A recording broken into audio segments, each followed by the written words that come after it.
Presented by Aishwarya Music Mathli.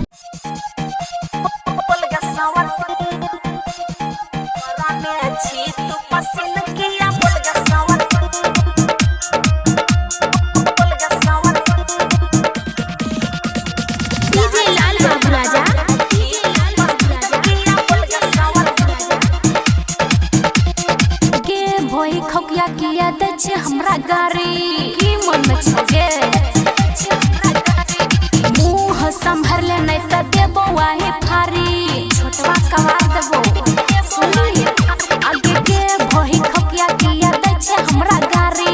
मुंह संभर ले नहीं त देबो वाही फारी हमरा सैया संगे खेले छही खेला रात दिन किया बोल गे सवा छे सैया संगे खेले छही खेला रात दिन किया बोल गे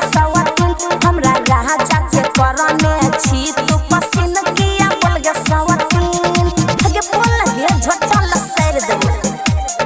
रहा जाके करने छी तू पसीन किया डीजे लाल बाबू राजा बोल गे सवतीन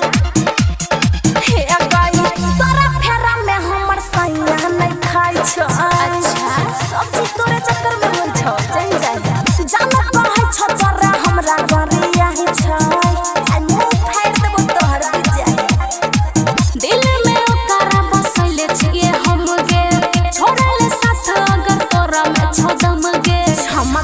सैया के दिल का साड़ी पिन्ह किया बोल गे सवतीन अच्छा क्षमा छी जहां जाके दिल का साड़ी पिन्ह किया बोल गे सवतीन हमरा रहा जाके करने छी तू पसीन किया बोल गे सवतीन अच्छा चल सर के मारबो तोरा तोहर के छाती फाटे छे जे